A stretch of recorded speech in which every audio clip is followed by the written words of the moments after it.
The ward is a whisper. 4 pumps breathe. A clock ticks like a countdown. A call light flickers. Then, slam. The doors explode open. He steps in, stolen badge in hand, fingers twitching inside his jacket. Phones hit the floor face down. Monitors scream once. Then silence swallows the sound. The night nurse doesn't flinch. She finishes labeling a syringe, sets it down, eyes scanning every shadow, every angle. Calm, precise, deadly in stillness, he yells. A patient wails. A camera clicks. And she moves, not toward him, not away, but into control. Exits blocked. Nurses frozen. Oxygen lines shifted. Every threat catalogued in her mind before it could act. They see a night nurse. They see someone ordinary. They are wrong. In this ward, she is the pulse, the quiet command, the last line between life and chaos. The night shift always settles in layers. First comes the thinning of sound, the daytime noise, phones, footsteps, arguments over beds and paperwork, bleeds away until only machines remain. 4 pumps click. Ventilators sigh. Somewhere down the corridor, a cardiac monitor marks time with soft electronic certainty. Then comes the light. Overhead panels dim automatically after midnight, leaving the ward in a permanent twilight. Faces look flatter here, older, more honest. The medical ward on the 4th floor is short-staffed as usual. 2 nurses called out. 1 floated down to the ICU. What remains is enough to keep people alive, not enough to be comfortable. She signs in at 2301. No one looks up. Her badge reads N. Hart, just last name, first initial. Night staff rarely bother with introductions anymore. She slips her jacket into a locker, pulls her hair back, checks her watch, not her phone, and walks onto the floor. Her movements are economical, no wasted steps, no hesitation. She pauses at the central station, scans the assignment board, memorizes it in seconds, and picks up a chart. The charge nurse, Mark, nods at her without lifting his eyes from the computer. Beds 12 through 18, he says. Quiet so far. Quiet so far always means not for long. She doesn't comment. She never does. Room 12, elderly male, post-stroke, sleeping unevenly. She checks the 4-line first, then the man's breathing, then the monitor. Everything is in order. She adjusts the blanket by exactly an inch and leaves. Room 13, a woman with advanced liver disease, awake, frightened, pressing the call button too often. I thought you forgot me, the woman whispers. No, Hart says. Her voice is calm, low. I was with another patient. She checks vitals, listens, explains nothing extra. The woman's breathing slows anyway. Down the hall, an orderly pushes a linen cart too fast, clips the wall. Hart glances once, not annoyed, just noting. The man mutters an apology to no one in particular. At the crash cart, she stops. One drawer is slightly misaligned. She opens it, reorganizes contents silently, and corrects the position of a medication tray. When she closes it, everything lines up. No one sees her do it. At the nurses' station, 2 younger nurses whisper about a transfer coming in the morning. Their voices carry in the quiet. Hart passes behind them without joining. She updates charts quickly, precisely. No shorthand errors, no missing fields. When a medication dosage looks off, she checks the order twice, then walks it back to the station. Pharmacy confirmed? She asks Mark. He blinks. Yeah. Should be. She turns the screen toward him and points. Nothing accusatory, just factual. Mark frowns, rechecks, swears under his breath. Good catch. She nods once and goes back to work. At 0:37, a monitor alarms briefly at the far end of the ward. Hart is already moving before anyone calls out. By the time Mark reaches the doorway, she has silenced the alarm, adjusted the lead, and reassured the patient. Loose contact, she says. He's fine. Mark exhales. Thanks. She doesn't wait for more. There is a rhythm to nights like this. Long stretches of nothing, punctuated by small moments where things almost go wrong. Hart seems most awake during those moments. Her eyes track movement even when she's charting. She knows where everyone is without looking. At 1:12, the automatic doors at the ward entrance open and close. No one enters the unit, but Hart notices anyway. She glances at the security camera monitor mounted near the ceiling. The image flickers once, then stabilizes. She returns to her notes. A patient down the hall begins coughing hard, panicked. Another nurse rushes in too quickly, knocking over a chair. Hart appears behind her, steadying the oxygen tank before it tips. "Slow down," Hart says quietly. The nurse does. Later, in the break room, someone jokes about how the night shift is where careers go to stall. Hart drinks water, not coffee. She listens more than she speaks. When asked how long she's been here, she answers vaguely, "A while." No one presses. At 2:04, the ward grows still again. Even the machines seem to settle.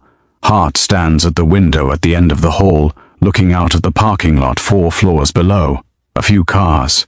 A security patrol making its rounds. Normal. Her reflection in the glass is steady. Shoulders relaxed, jaw unclenched. She checks her watch once more. Something is coming. She doesn't know what yet, only that the quiet has tightened the way it does before it breaks. Behind her, a call light flicks on. She turns toward it immediately. The night continues. The first sign is almost nothing. Room 16's door is closed. Hart pauses mid-step. When she passed 10 minutes earlier, it had been left open. Hospital policy for fall-risk patients. She stands there for a second, listening. No voices, no movement inside. She opens the door. The patient is asleep, breathing steady. No disturbance in the room. Hart checks the bathroom, empty, then steps back into the hall and leaves the door open again.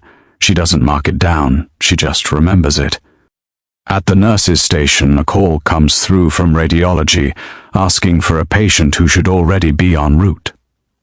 Mark scans the board, confused. Transport picked him up an hour ago. Radiology disagrees. Hart looks up. Which patient, they tell her. Bed 14. She walks to 14. The bed is empty, sheets folded at the foot. 4 disconnected, capped neatly, too neatly. She checks the time on the chart. The transport signature is missing, no note, no timestamp. "Mark," she says, keeping her voice low. "Who moved 14? He shrugs. "Probably transport." "Probably," she repeats. She writes a brief note anyway. Not alarmist, just factual. Down the hall, the automatic doors open again. This time, Hart sees a man step halfway in before stopping. He's wearing scrubs, but they don't fit right. Too clean, too stiff. His badge flashes and retracts before she can read it. He looks around, hesitates, then backs out. Mark doesn't notice, neither does anyone else. Hart watches the doors until they close.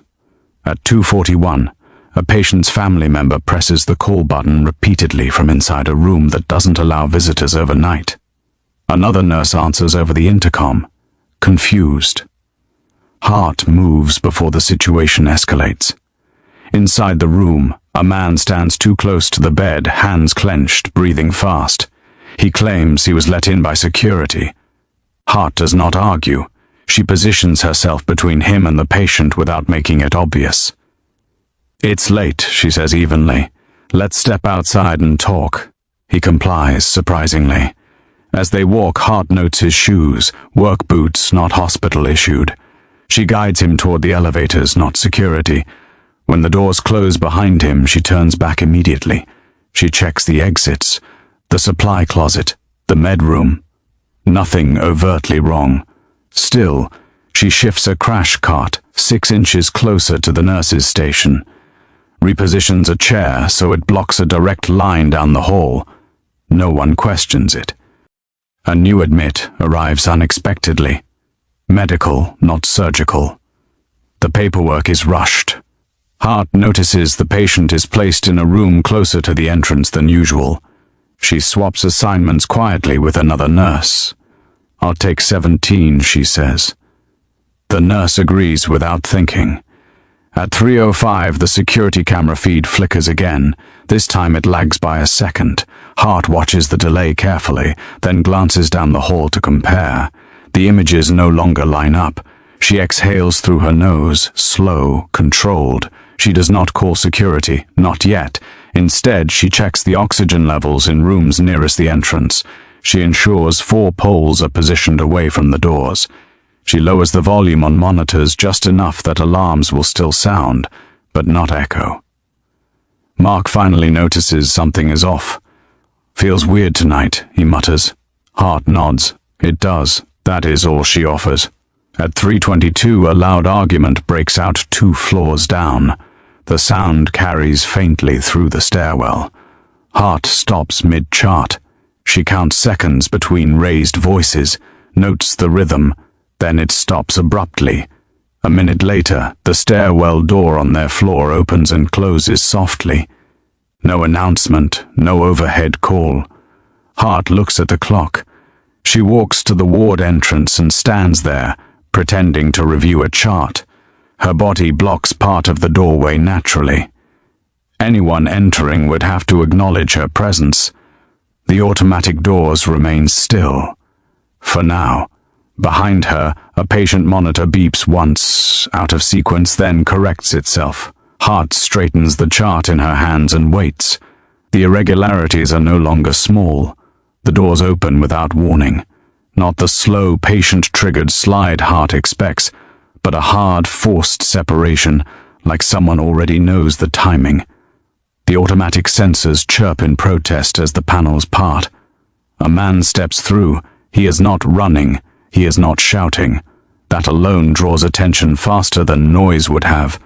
He wears hospital scrubs, dark blue, the kind ordered in bulk.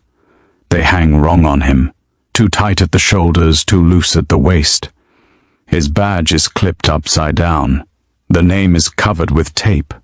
Hart registers all of it in a single breath. The man stops just inside the ward and looks around as if orienting himself. His eyes move quickly, deliberately, counting people, doors, distances. When his gaze passes over Hart, it lingers a fraction too long. Behind him, the doors close. Mark looks up from the station. "Sir, visiting hours are..." The man's hand comes out of his jacket. It is not a gun at first glance. It is worse, ambiguous. Something dark, compact, wrapped partially in cloth. Enough to make the shape unmistakable without full confirmation. "Phone's down," the man says. His voice is tight but controlled. "Everyone." A chair scrapes the floor as someone freezes mid-step. A patient gasps. Somewhere, a monitor begins to alarm and is abruptly silenced. Hart does not reach for her phone.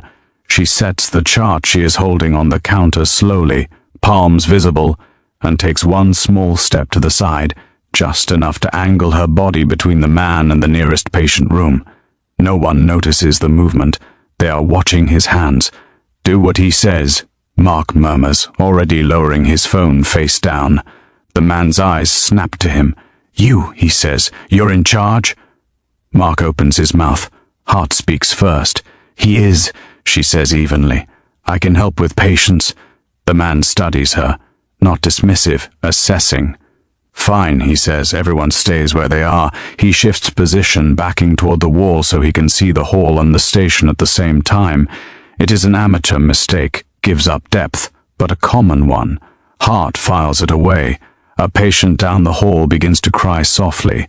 Another tries to sit up, confused. The man swings his gaze, tense. "Quiet," he snaps. Hart moves. She walks toward the crying patient, hands raised just enough to be seen. Her pace is unhurried, deliberate. She does not look at the object in his hand. "I'm just going to check on her," she says. "She's scared." The man hesitates. The object lifts a fraction. "Don't test me." "I won't," Hart replies. She stops 2 steps short of the room, waits. Let him decide. After a beat, he nods once. Hart enters the room. She speaks softly to the patient, murmuring reassurance, adjusting the bed rail so it doesn't rattle. She turns the monitor volume down, not off, just enough. When she steps back into the hall, the ward feels smaller. Everyone has compressed inward, bodies tight, eyes darting. The man paces once, then stops. Nobody leaves, nobody calls anyone. I just need time. Time for what, he does not say. Hart watches his breathing. Fast but controlled. Adrenaline high but not blind. He is thinking ahead. That makes him dangerous. "Sir," Mark says cautiously, "there are critical patients here." "I know," the man snaps. "That's why I'm here." That sentence lands heavier than the rest. Hart's eyes flick briefly to the security camera dome above the station. The red indicator light is on, but she cannot be sure it's transmitting live. She shifts her weight, resting one hand lightly on the counter, close enough to the phone to move it later if needed. Far enough that it does not look intentional. The man notices anyway. "You," he says, pointing at her. "What's your name?" She answers without hesitation. "Hart. First name. No one uses it," she says. A lie. Small. Clean. He studies her again. "You've done this before." Hart meets his gaze. Neutral. "Night shift," she says. "We see things, a beat passes." "Fine," he says. "You stay where I can see you." She nods once and adjusts her position, placing herself in his line of sight, but also between him and the densest cluster of patients. Her shadow falls across the floor, steady. Somewhere beyond the ward, a muffled voice echoes. Security, perhaps, or staff, unaware of what has just crossed the threshold. The man stiffens. "No one called them," he says sharply. "No one did," Mark replies quickly. Hart watches the man's jaw tighten. His grip on the object shifts. Sweat beads at his hairline. This is the moment where panic usually blooms, where someone runs, where noise becomes uncontrollable. Hart intervenes before it happens. "There's a patient in 17 who needs medication in 10 minutes, she says calmly, as if discussing routine. "If that doesn't happen, alarms will sound." The man looks at her, torn between suspicion and pragmatism. "Do it," he says finally. Slow. Hart turns and walks, counting steps, noting angles, memorizing positions. As she passes the crash cart, she nudges it slightly with her hip, aligning it flush with the wall. When she reaches room 17, she administers the medication with the same care she always uses. No rush, no deviation. She checks the patient's name twice. Outside, the man waits. The ward holds its breath. This is no longer a misunderstanding, no longer an irregularity. The crisis has arrived, and Hart is already inside it. Hart returns to the corridor without haste. She closes the door to room 17 softly behind her, letting the latch settle instead of click. The sound matters now. Every sound does. The man watches her cross the floor. His shoulders are tight, his stance wide, weight balanced for movement. He keeps the object angled downward but ready. Hart notes the way his eyes flick repeatedly toward the ward entrance and back, anticipating interruption. She stops where he indicated, within sight, within range. "Medication's done," she says. "No alarms." He nods once. "Good." A patient coughs. The sound ricochets down the hall. The man flinches despite himself, then catches it, anger flashing briefly across his face. "Everyone stay calm," Hart says, projecting just enough to carry without sounding like a command. "Raising your voices won't help." Mark shoots her a glance, half surprise, half relief. The man does not object. The man drags a chair closer to the wall and kicks it into position, creating a partial barrier. Improvised, defensive. Hart clocks the choice. He is planning to hold ground, not move through the ward. "Why here?" Mark asks carefully. The man exhales sharply. "Because no one storms a medical ward," he says. "Because you don't shoot through hospital doors. Because you have to slow down." Hart says nothing. She is listening to what he doesn't say. A monitor beeps again. Hart turns toward it, waits a fraction of a second, long enough to ask permission with her body language. "Go," the man snaps. She adjusts the monitor, whispers to the patient, and returns. Each time she moves, she traces new paths in her mind, clear routes, dead ends, blind spots. At the station, a junior nurse begins to shake. Hart notices before the man does. She shifts closer, not touching, just present. "Breathe," Hart murmurs without looking at her. "Slow." The nurse mirrors her breathing unconsciously. The man's attention snaps back. No talking. "It's medical," Hart says evenly. "Hyperventilation."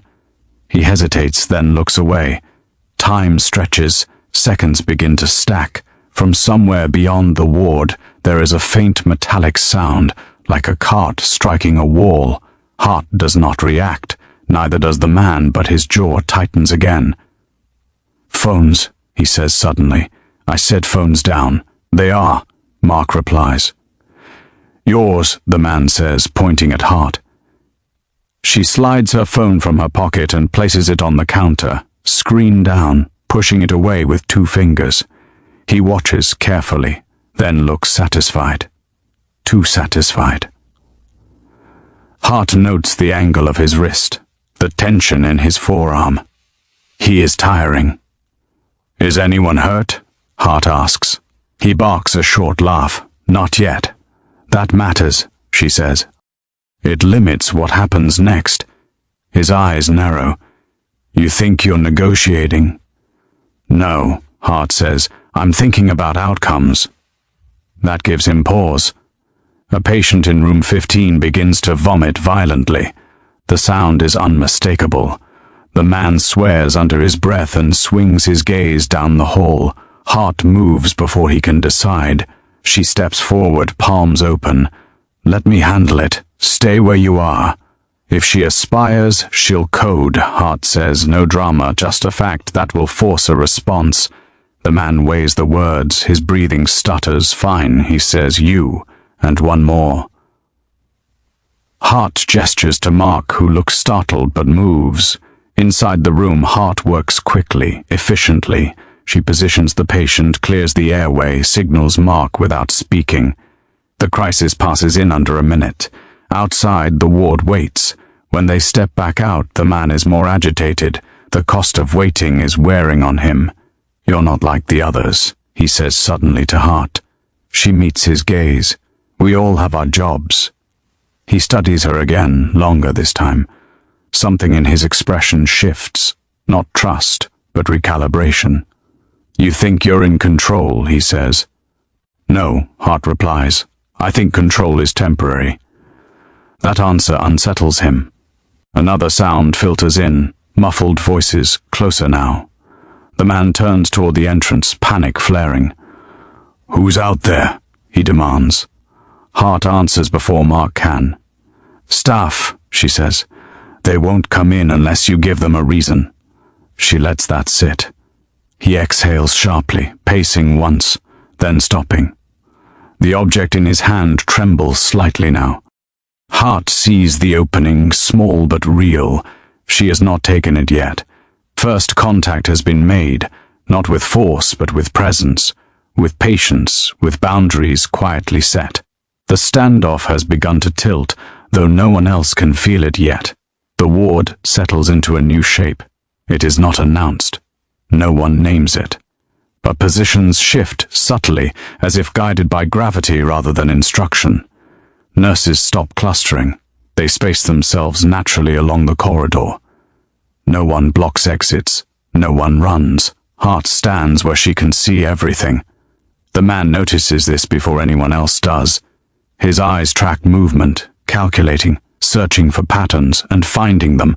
"Stop moving," he snaps suddenly. Everyone freezes. Hart does not.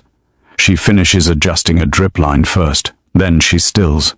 "If people lock up," she says calmly, "someone will fall. Then you'll have noise again." He hesitates. The object in his hand lifts slightly, then lowers. "Slow," he says, "only slow." Hart nods once. She resumes moving, but deliberately, visibly.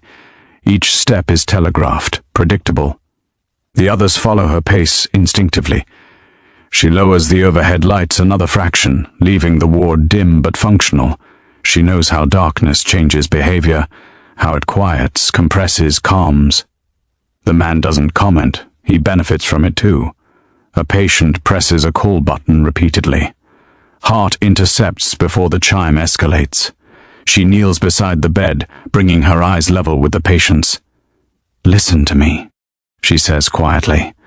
"I need you to keep your hands still. I will stay close." The patient nods, tears streaking down his face. When Hart rises, she places the call remote just out of reach, not as punishment but as prevention. At the nurse's station, Mark leans toward her. His voice barely carries. "What do you need?" he asks. She answers just as quietly. "Nothing yet. It is not reassurance. It is an assessment." The man shifts his weight again. He is sweating now.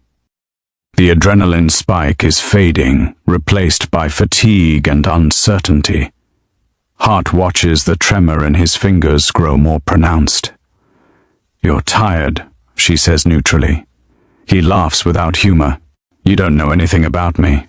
"I know enough," Hart replies. "You didn't plan to be here this long." That lands. He looks away. Down the hall, a patient's oxygen saturation dips. A monitor begins its warning escalation. Hart is already there, silencing it manually before it reaches the louder threshold. She does not look back for permission this time. The man notices.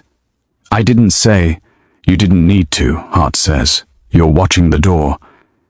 He clenches his jaw but doesn't argue. She returns to her position, but not before repositioning a rolling table near the wall. It now blocks a clean line from the man to the far rooms. A small change, significant. The others adjust around it without realizing why. Minutes pass, then more. From outside the ward, voices become clearer. Low, controlled, professional. The man hears them now too. His breathing quickens again. "They're getting closer," he says. "They will," Hart agrees. Slowly. "You called them," he accuses. "No," she says. "Time did." That answer seems to drain something out of him. A junior nurse whispers Hart's name without thinking. The man snaps his head around. "No talking." Hart steps half a pace forward, not toward him but into his field of vision. "She's scared," Hart says. "So are your hands." Silence falls hard. For a moment it feels like the wrong move, like a miscalculation.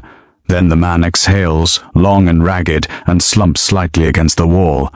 "Just keep them back," he mutters. "I will," Hart says.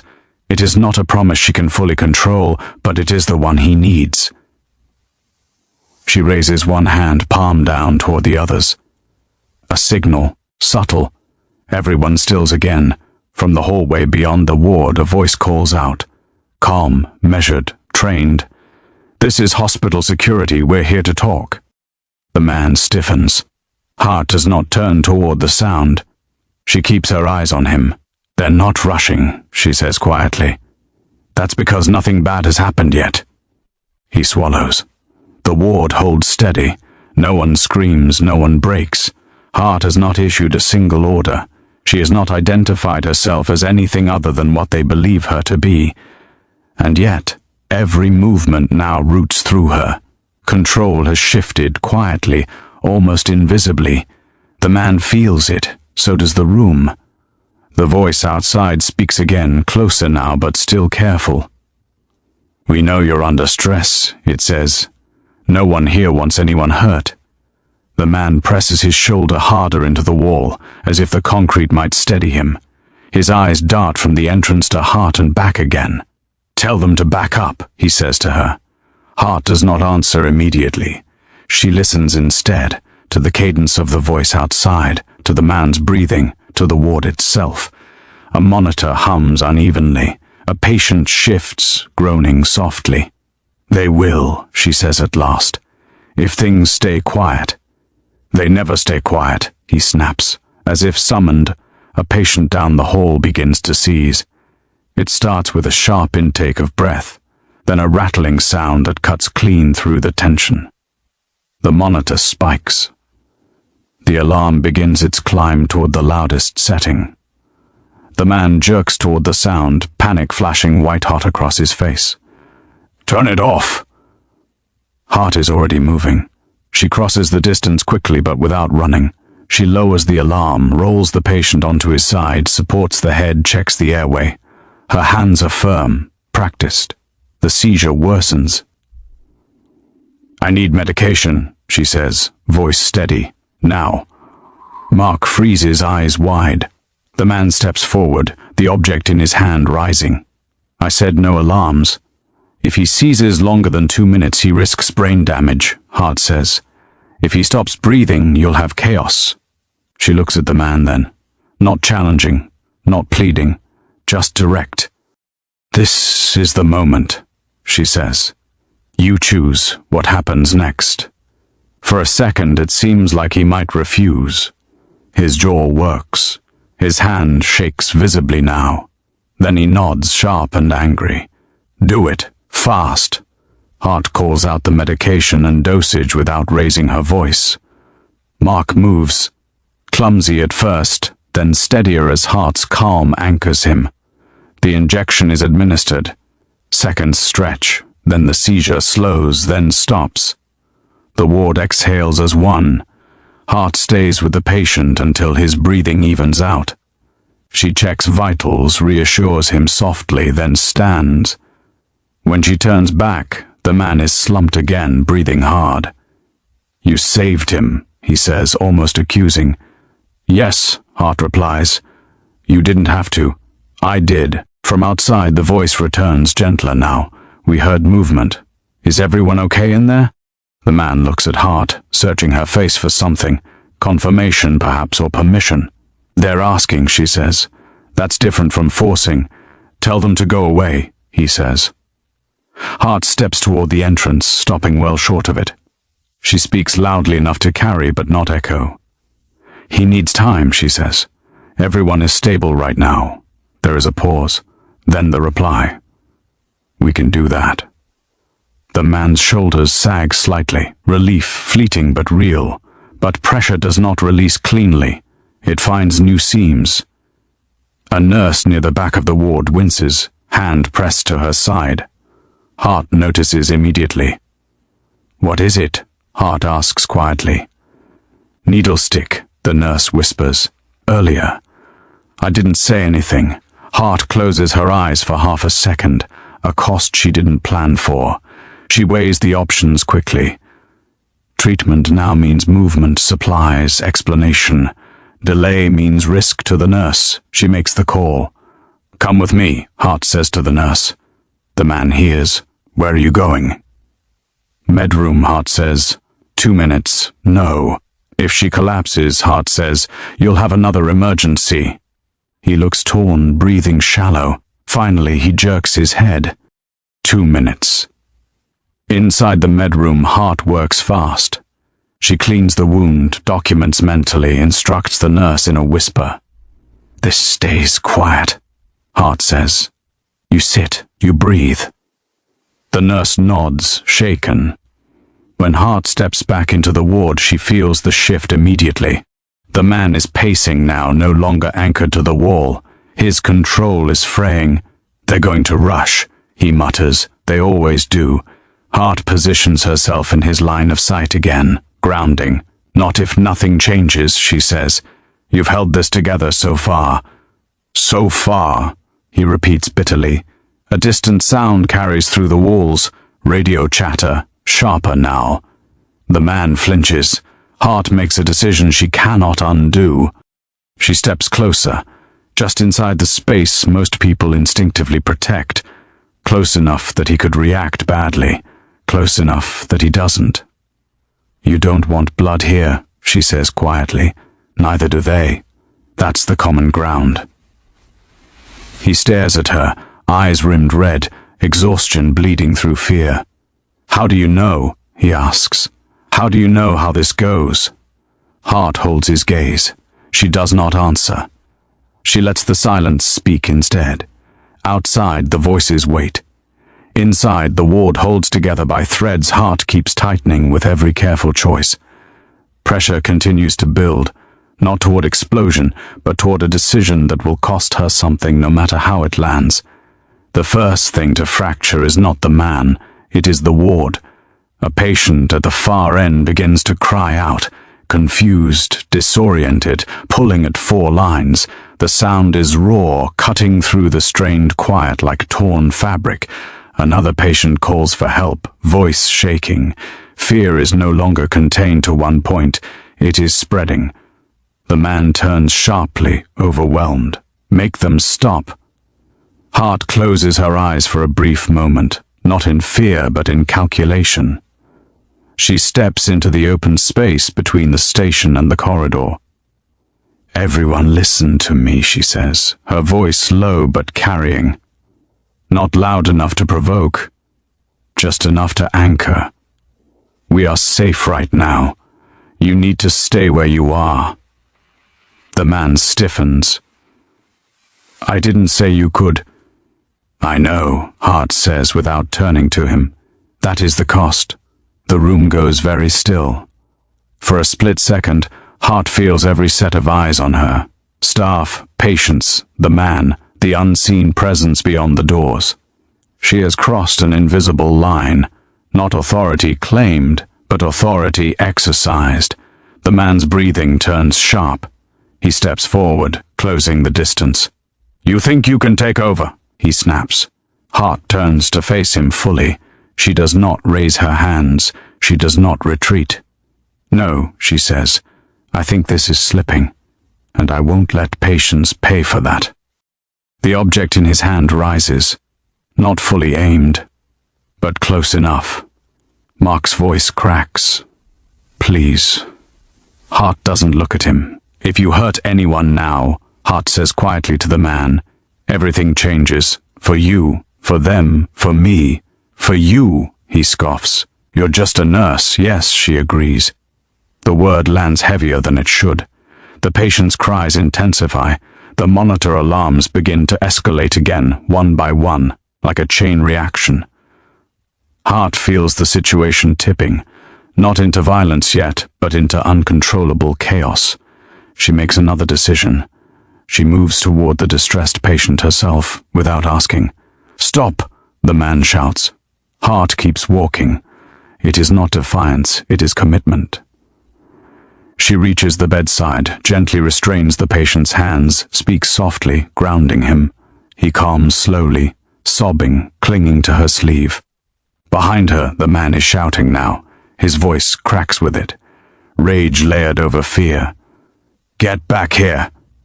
Hart finishes securing the lines. She presses the call button once, then manually silences the alarm before it reaches its peak. She turns. The man is shaking. "You're going to get yourself killed," he says. Hart studies him. "Maybe," she says, "but not them." For a moment it looks like he might act, like all the restraint he's been holding on to will finally give way. Then something else happens. The junior nurse Hart had steadied earlier steps forward, unthinking, terrified, and places herself between Hart and the man. "Please," she says, voice breaking. "She's helping us." Hart's chest tightens. She did not plan for that. "Get back," Hart orders quietly. The nurse hesitates, but obeys. The man laughs, short and brittle. "They trust you," he says. "That's a mistake." "Trust is all we have left," Hart replies. From outside the ward, the voice returns again, closer now, sharper around the edges. "We can hear elevated alarms," it says. "We need to make sure everyone is okay." The man spins toward the doors. Panic surges. The object in his hand jerks upward. Hart moves without thinking. She steps in front of him, not blocking the weapon, blocking his sight line. "If you react now," she says, "they will rush, and someone will die." Her heart is pounding now. She feels it in her throat. This is not a calculation anymore. This is a risk. The man's breath comes in ragged pulls. His eyes are wild, searching for certainty that no longer exists. "You're gambling," he says. "Yes," Hart says, "with myself." That is the cost she pays openly. Seconds stretch unbearably long. Sweat drips down his temple. The object lowers a fraction. Hart does not move until she feels the shift. When she finally steps back, the ward exhales again, but weaker this time, more fragile. The man sinks into the chair he dragged earlier, head in his hands. "You made this worse," he mutters. Hart nods. "I know." She returns to the nurse's station, her movements slower now. The adrenaline has caught up. Her hands tremble slightly as she steadies herself on the counter. Mark leans in. "Are you okay?" "Yes," she says. Then, after a beat, "No." She straightens anyway. Outside, something changes in the tone of the voices, less patience, more coordination. Time is narrowing. Hart feels it keenly now. She has drawn attention. She has taken responsibility she cannot hand back. Whatever happens next, she will be the one they look to, inside the ward and outside it. The cost has been paid, and the bill is not finished yet. The man does not look up at first. He sits hunched in the chair, elbows on his knees, the object resting loosely in his hand now, no longer raised, no longer hidden. His breathing is uneven. The sharp edge has dulled. What remains is exhaustion. Hart does not rush to fill the silence. She uses it. She moves through the ward slowly, deliberately, not tending to emergencies now but restoring order, straightening a bed rail, checking a drip, lowering a voice here, steadying a shoulder there. Each small act rebuilds the fragile perimeter she nearly lost. No one speaks unless she speaks first.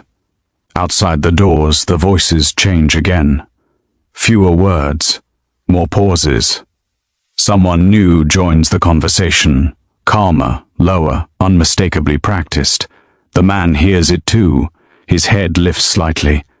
"That's not hospital security," he mutters. "No," Hart says, "it isn't."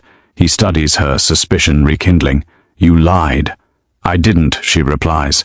"They didn't rush." The new voice speaks, measured, almost gentle. "We're not here to force anything," it says. "We want to make sure the people inside are safe." The man lets out a short, humorless breath. That's what they always say. Hart watches the man's hands. They are empty now. The object lies on the floor near his foot, forgotten for the moment.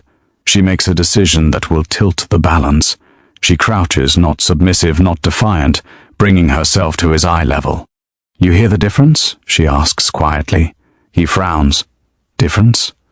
"They're not telling you what to do," Hart says. "They're waiting. Waiting for what? For you to choose how this ends." The man swallows hard. He looks toward the doors, then back at her. "They won't keep waiting." "No," Hart agrees, "but they will listen. If there's a reason." "What reason?" he snaps. Hart does not answer immediately. She stands and walks to the nurse's station instead. She picks up a chart. One of the patients most vulnerable. One whose condition could deteriorate quickly. She returns and holds it out, not offering it to him, just letting him see. "People here don't survive stress," she says. "They survive control." The word hangs between them. Outside, the voice speaks again, this time addressing Hart directly. "Nurse Hart," it says. Every head in the ward turns. Hart does not react outwardly, but something inside her tightens. She did not give her full name. She did not give permission. "Yes," she replies after a beat. "We need to confirm the condition of the patients near the entrance," the voice says. "Can you tell us how many are critical?"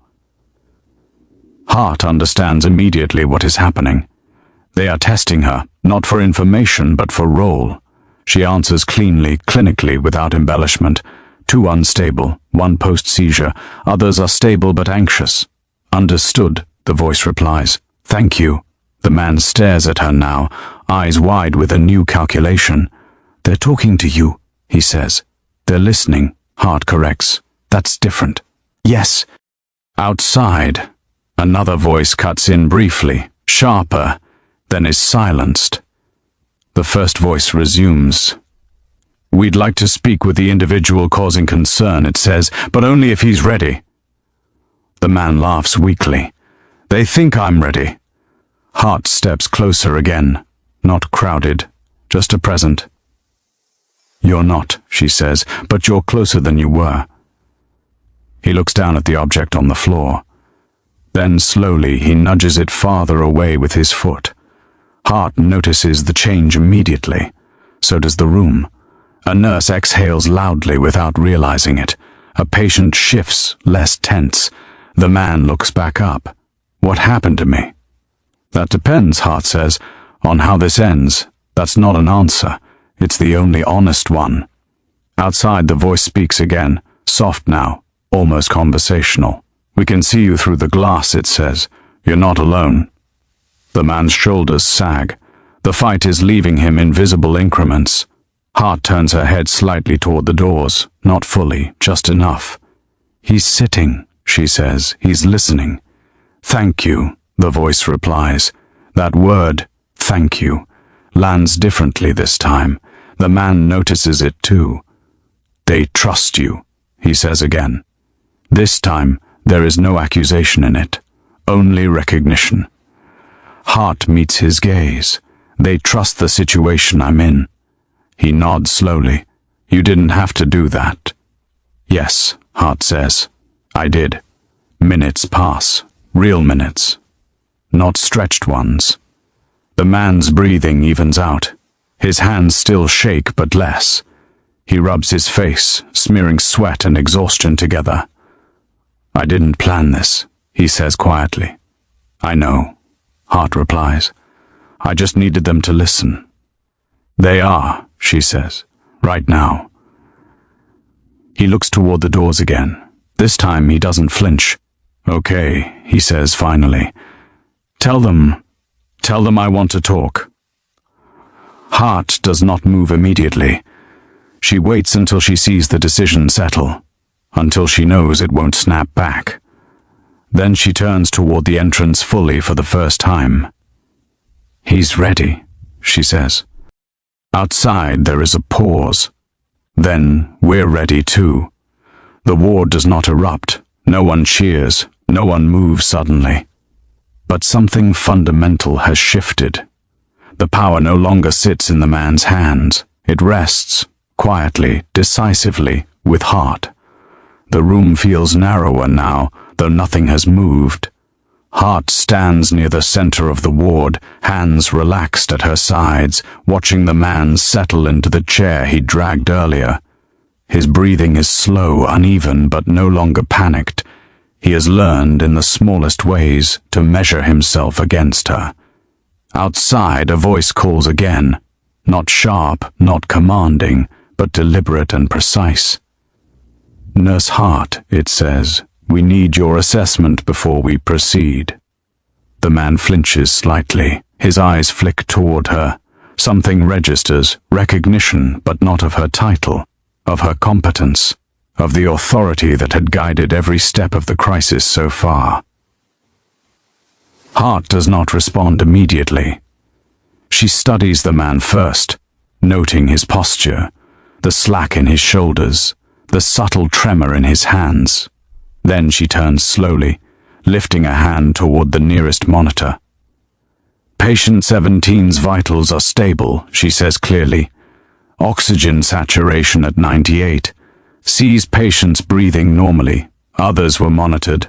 No further incidents pending. There is a pause from the voice outside, the kind of pause that carries weight. Copy, it finally says. We're moving in under your direction. Maintain visual information on the suspect. Ensure minimal risk. Hart exhales softly. The words are simple, calm, but the implication is monumental. Outside professionals, armed and trained, are now deferring to her judgment. Not out of courtesy, out of necessity. The man notices it too. He leans back, eyebrows furrowed, lips tight. They're listening to you, he mutters. I'm watching, Hart corrects, and I'm responsible. He nods slowly, comprehension dawning in stages. There is no verbal acknowledgement of her authority, no question of rank or credential, only the recognition that her presence commands the flow of action. A patient in room 14 begins to stir, confused and frightened. Hart steps over silently, stabilizes the bed rail, reassures the patient with a few soft words, then steps back without breaking the rhythm she has established. The man watches, lips parted, eyes wide. For the first time, he is not thinking about controlling others. He is thinking about her. Outside, coordinated voices have shifted. They no longer speak to the suspect directly. They speak to Hart. Her instructions, careful and precise, guide their approach. Move the team slowly down the corridor, she says. Maintain cover. Step 2 at a time. Doors monitored.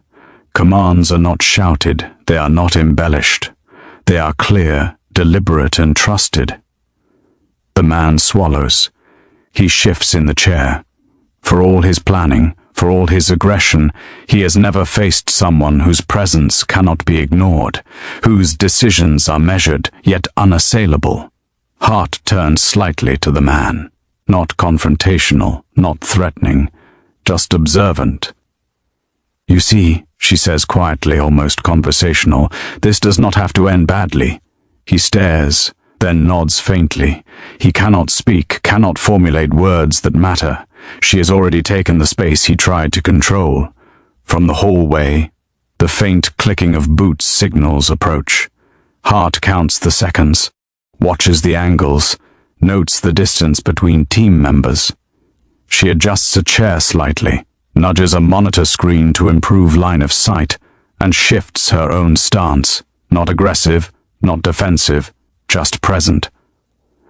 The team pauses at the entrance. Hart steps forward just enough to signal. Her fingers point toward a clear path. No words, no fanfare. "Understood," one voice says softly, following her lead. The man watches every subtle gesture. The realization hits him fully. She is not just competent. She is controlling the outcome. Every action, every risk, every decision has been routed through her. And yet, she has revealed nothing of rank, nothing of background, only competence, calm, and authority. Hart glances briefly at Mark, then back at the suspect. No words pass. A nod just enough, and Mark understands. He follows her guidance without question. The team moves forward, coordinated and quiet. Every step they take is measured. Every patient remains stable. Every potential hazard neutralized, not by brute force, but by careful orchestration. The man leans back further in his chair, exhaustion mingling with awe. He has faced other professionals, other authority figures, but none like this. None so precise, so unflinching, so quietly dominant. Hart does not look for acknowledgement. She never does. She only ensures the ward is controlled, the patient safe, and the crisis contained. The subtle nods from outside are the only confirmation she will ever accept, not praise, not paying attention, only functional acknowledgement. The man shifts again, finally realizing he is no longer the pivot point of the room. He is a participant now, reacting to her decisions, constrained by the authority he cannot name but cannot ignore. Hart steps to the nurse's station. She checks the monitors again, silently adjusts the angles of the beds, and moves a chair to block a line of sight. Small changes, necessary, effective. Her eyes sweep the ward once more. Calm, controlled, precise. The voices outside coordinate again, waiting for her next word. The man watches silently, understanding that everything has changed. Not because she declared it, not because she wielded force, but because they recognize her capability and defer instinctively to the competence that cannot be challenged. A faint, almost imperceptible acknowledgement passes between Hart and the team outside. No words, just a shared understanding. The ward is secure. The man is subdued, not by threat, but by his recognition of the control she quietly commands. Hart does not smile. She does not relax. She merely straightens her posture, adjusts a chart, and continues observing. The reveal has happened without spectacle, without announcement, without her saying a word. She is the authority now. Everyone knows it, even if they do not fully understand why. The man leans back in the chair, finally quiet. He does not resist, does not speak. Hart watches. And wait. The ward is quiet now, but it is a fragile quiet. Not the easy calm of a routine night shift, but the controlled calm Hart has enforced. Every monitor hums steadily. Every patient breathes evenly. Every staff member remains in place, poised but relaxed enough to respond if needed. Outside, the voices speak in measured tones, no longer tentative, no longer uncertain. The man watches them from his chair, head lowered, hands resting loosely in his lap. He is exhausted, trembling from adrenaline and fatigue, yet silent. Hart steps forward, toward the cluster of patients closest to the entrance. She walks slowly, deliberately, allowing herself to be seen by both the man and the team outside. Every step she takes is calculated. Safe paths, clear exits, lines of sight maintained. The team is moving in, she says quietly. I will guide them. You stay seated. The man nods. His jaw is tight, lips pressed together, eyes fixed on her. He is no longer in control, and he knows it. For the first time, he is acknowledging that the night nurse, the quiet presence he underestimated, is the one directing the outcome. Hart positions herself near the far side of the ward. The team outside enters carefully, following her subtle gestures and movements.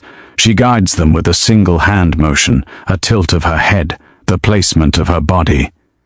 Each adjustment opens a path, closes a line of approach, ensures safety for both patients and staff. A nurse whispers, I can't believe she...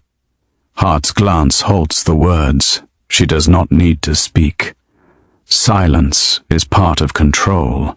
The nurse straightens immediately, understanding her role. The man shifts again, glancing at Hart, then at the advancing team. Sweat streaks down his temple, his breathing slow but uneven. He tries to assert control once more, lifting the object in his hand slightly. Hart doesn't flinch. She simply moves into his peripheral line, a subtle placement of her body that communicates containment. You will not need that, she says quietly, not as a threat, not as a demand, but as fact. He hesitates, then lets it fall to the floor, the weight of his surrender heavy but unspoken. Hart steps slightly closer to him, enough to maintain authority, but not enough to crowd or provoke. The team outside advances, entering the ward fully now. They do not rush. They do not make sudden movements. Every step they take is informed by Hart's quiet direction. One member of the team approaches the man carefully, hands raised but empty. Hart nods once, a subtle cue indicating that the time to secure him has come. The man rises slowly, fatigue written on every line of his body. His hands are visible. Hart steps just behind him, not as a shield, but as a guiding presence, ensuring he does not lunge or stumble. The team escorts him toward the exit. Hart observes closely, noting every shift in stance, every twitch, every hesitation. She adjusts a chair here, a monitor there, ensuring a clear line and a safe path. The last step through the automatic doors is smooth, no struggle, no chaos, no unnecessary risk. Hart exhales softly, almost imperceptibly, but does not relax. The crisis is not yet over. She moves through the ward, checking every room, every patient, every monitor. Her presence ensures continuity, stability, and calm. Mark approaches her cautiously. You handled all of that. Hart nods once. Yes, but it isn't over until the patients are fully accounted for. The team outside confirms via radio. Every patient checked. Every staff member is safe. No injuries beyond minor scrapes and stress-induced reactions. Hart takes a slow walk through the ward, adjusting beds, straightening charts, repositioning equipment. Small gestures but necessary to restore equilibrium. The man's intrusion is neutralized, but the tension lingers. The ward has survived. She ensures the recovery is smooth. A patient who had been post-seizure smiles faintly as Hart enters the room. "Thank you," he whispers. Hart nods, not meeting the eyes fully. Gratitude is irrelevant here. Safety is all that matters. She checks the vitals, adjusts the blankets, and steps back. Outside, the remaining team begins to withdraw. They maintain a professional distance, acknowledging her guidance silently. No words of praise are spoken. Recognition is implicit in their obedience, in the measured confidence with which they depart. The man is gone, secured, questioned, handled. But Hart does not allow herself a moment of triumph. She moves through the ward, double-checking locks, monitoring systems and patient positions. Every detail matters until the night is fully stable. Mark watches her, still in awe. How did you? Hart shakes her head lightly. "It isn't about me," she says. "It's about what we control." She checks a monitor near the entrance. Oxygen levels are stable. 4S secure, patients are quiet, staff attentive. The ward is intact. The adrenaline fades slowly. Hart allows herself one measured breath, inhaling deeply, then exhaling. Not relief, not satisfied, just acknowledgement that the immediate threat has passed. The night settles. Dim lights cast long shadows, but the ward is orderly. The chaos has been replaced with calm. The authority has shifted, quietly, without spectacle, without announcement, and without recognition beyond the necessary acknowledgement of competence. Hart steps to the nurse's station one last time, adjusts a chart, and places her hands lightly on the counter. She observes the ward in silence, ensuring stability. The team outside retreats fully now. The doors close softly behind them. The ward is hers once more, not in triumph, but in guardianship. She sits briefly, head bowed, eyes scanning the monitors. No one applauds. No one congratulates me. No one notices except her. And that is exactly how it must be. The crisis is over. The ward remains safe. Control, quietly exercised, has held. Hart exhales again. One measured, controlled breath. The night continues. The ward is silent now. Not the tense, fragile silence of the past hours, but a heavier, earned calm. The hum of machines fills the background, steady and predictable. Patients sleep or rest. Staff move carefully, almost reverently, attending to routine tasks as though nothing extraordinary has occurred. Hart remains standing near the nurse's station, hands resting lightly on the counter. Her eyes sweep the ward, beds, monitors, supplies, staff, everything accounted for, nothing left to chance. Mark approaches slowly. He does not speak immediately. There is too much to process, and too little space for words. "They're gone," he says at last, voice low. Hart nods once. Not relief, not pride, just acknowledgement. "They listened to you," Mark continues, still staring. "All of them." Hart turns her gaze toward the far end of the ward, where the patients are settled. "They listened because it was necessary," she says. "Not because I commanded it, not because I demanded it, because it had to be done carefully." Mark swallows. He wants to ask more. He wants to understand how someone so quiet, so unassuming, held the ward together while a threat loomed. But he senses it is not for him to know. The ward settles further. Nurses check vitals, adjust 4S, move with measured care. Hart watches each action, guiding subtly with posture, placement, and glance. The authority she exercised is not overt, but it remains. A faint noise comes from the hallway outside. Someone passing, unaware. Hart notices it instantly. She adjusts a chair slightly, ensuring a clear line of sight. A patient shifts slightly in bed. She leans in, whispers a soft reassurance. The small movements restore order. No one asks her to do it. No one notices. It is simply what she does. Mark clears his throat. You didn't tell anyone who you are. Hart's eyes meet his for a moment. Calm, steady, unflinching. They didn't need to know, she says. The only thing that mattered was the ward. The man, the intruder, is secured elsewhere, questioned by authorities. Hart does not follow. Her responsibility was here, with those she could protect directly. Everything else is outside her sphere.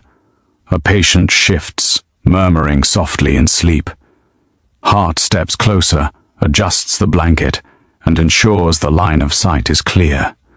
The gesture is small, routine, crucial, invisible to everyone but her. Hours pass, the adrenaline fades completely. Staff rotate, checking in silently. No one speaks unnecessarily, no one draws attention. Hart walks slowly down the ward, pausing at each bed, scanning monitors, adjusting equipment. Every action is deliberate but subtle. She does not announce herself. She does not accept praise. She is simply present. Mark watches again, quietly, carefully. He has seen enough. He knows. Not the full extent, not the details of training or skill, but the truth is undeniable. The night nurse controlled what no one else could. She held the ward while a threat loomed. She exercised authority without title, without recognition. Are you okay? Mark asks again, softer this time. Hart shakes her head slightly. I'm fine, she says. Exhausted, but fine. There's still work to do. The ward continues its quiet rhythm. Machines hum. Patients breathe. Staff move. The threat is gone, yet the tension lingers, like the aftershock of an earthquake. Hart sits briefly in the chair behind the nurse's station, not to rest, but to observe. The night continues around her. Nothing has changed, except that the ward is safe, controlled, intact. No one claps.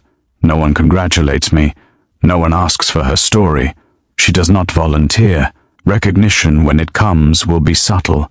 Perhaps in a glance, perhaps in a nod, perhaps not at all. It does not matter. Her presence alone has ensured survival. That is enough. The ward grows quieter still as the night deepens. Hart moves through the space one final time, checking locks, monitoring lines, and ensuring nothing is left to chance. Each step measured, each action deliberate. Every patient accounted for. Every staff member is steady. She stops at the entrance. Lights are dim. The automatic doors remain closed. The ward is hers, if only for these hours. But she does not linger. She does not need to. Her work is complete, her authority exercised and unchallenged. Hart glances toward the far end of the ward, where a young patient sleeps. She offers a small nod, not expecting acknowledgement. The child stirs slightly but does not wake. The gesture is unnoticed, invisible, but significant. The ward is calm, the night carries on, and Hart, quiet, unassuming, underestimated, remains the unseen anchor. She exhales once more, slowly, deliberately, and turns toward the station, not for attention, not for praise, but because she is still responsible. The night is hers, the ward is hers, the authority she quietly commanded remains intact, and no one needed to know who she truly was. Dawn has not yet touched the sky, but the first pale light begins to seep through the high windows of the ward. The hospital smells faintly of antiseptic, of linens, of the quiet hum of machines that have survived the night untouched by chaos. Hart moves slowly, deliberately through the emptying corridors. The crisis is over. The man is gone, secured by authorities beyond the ward doors. Staff are exhausted but operational, patients stable, monitors steady. Everything that could have been threatened has been preserved. She stops at the nurse's station, hands resting lightly on the countertop. Her body is tense, but the tension is purposeful. Alertness held like a tool rather than a weight. Mark approaches once more, hesitating, as though speaking might disturb the fragile balance she has maintained. "They're clearing the rest of the patients," he says softly. "Everything's done." Hart nods, acknowledging it without relief. There is no celebration here, no sense of victory. The night has passed, yes, but only because she held it, only because she made it happen. "Did anyone outside see what you did?" he asks. His voice is cautious, unsure if he wants to know the answer. Hart shakes her head. "No," she says, "and they shouldn't have." Her tone is final, not prideful, not defensive, just matter of fact. The authority she exercised was never meant to be witnessed. Recognition is irrelevant, survival and order were the only goals. The lights above hum quietly, casting a soft glow across the ward. The patients stir slightly as the morning rounds approach. Nurses adjust sheets, check monitors, and whisper instructions to one another. The ward has returned to its rhythm, but it carries a subtle imprint of the night that passed, of fear, tension, and control exercised with precision. Hart walks the length of the ward, eyes scanning every bed, every monitor, every corner. Each patient is stable, each staff member is in position. Everything she has controlled remains intact. Her footsteps are silent on the polished floor. She does not seek attention. No one watches her move. No one thanks her. No one applauds. And yet, the ward carries the imprint of her actions as indelibly as a shadow. Mark follows at a distance, unsure whether to speak. Finally, he asks, You were incredible." Hart does not turn immediately. When she does, her gaze is calm, neutral, measured. "I did what had to be done," she says. "That's all." The words are simple. They carry no pride, no boast, no explanation. Just a statement of fact that has guided every step of the night. Outside, the first sounds of the city filter through the hospital walls, cars, distant voices, the beginning of another day. The threat is gone, the crisis a memory already fading, but the discipline remains. Hart has maintained it. A young patient from the previous seizure stirs in his bed. Hart leans in quietly, adjusts the blanket, reassures him with a soft word. The child does not wake fully, only relaxes slightly. The gesture is unnoticed, invisible to anyone but her. But it matters. It always matters. She straightens and moves back toward the station. Monitors, beds, and staff all remain secure. The night's work is complete, yet there is no sense of completion for Hart. Only vigilance, quiet, and control was maintained without fanfare. Mark watches her, understanding something he cannot fully articulate. She is not a hero in the conventional sense. She does not seek recognition, and the ward will never be aware of the full measure of her authority, and yet everyone has survived because of her. Hart pauses at the entrance to the ward, hands resting lightly on the doorway. She looks back once, taking in the rooms, the patients, the staff. Every detail accounted for, every hazard was mitigated, every life is preserved. Then she steps forward, leaving the ward behind in order and calm. No one calls her back. No one acknowledges her departure. That is the way it should be. Recognition is unnecessary. Her authority has been exercised, her responsibility fulfilled. The faint light outside grows stronger, signaling the coming day. The hospital stirs with routine. Nurses begin their shifts. Patients are wheeled for tests. The hum of machines continues steadily. The ward carries on as if nothing happened, but everything has changed. Stability has been restored, life preserved, chaos averted. Hart walks through the quiet halls, her presence no longer required, yet still commanding in the subtlest way. She does not look for attention. She does not demand acknowledgement. She simply moves with the certainty that she has acted correctly, decisively, and with restraint. Finally, she stops at the far stairwell, pausing for a moment to inhale the stillness of the morning. Her eyes scan the empty corridor, then lower. She straightens her posture and begins her descent, disappearing from view, leaving the ward intact, safe, and calm. No applause, no recognition, just quiet authority exercised fully and then withdrawn. The night is over. The crisis was resolved. The ward continues, and Hart, unseen, unacknowledged, uncompromised, moves on to the next challenge, carrying the weight of responsibility silently, as she always has.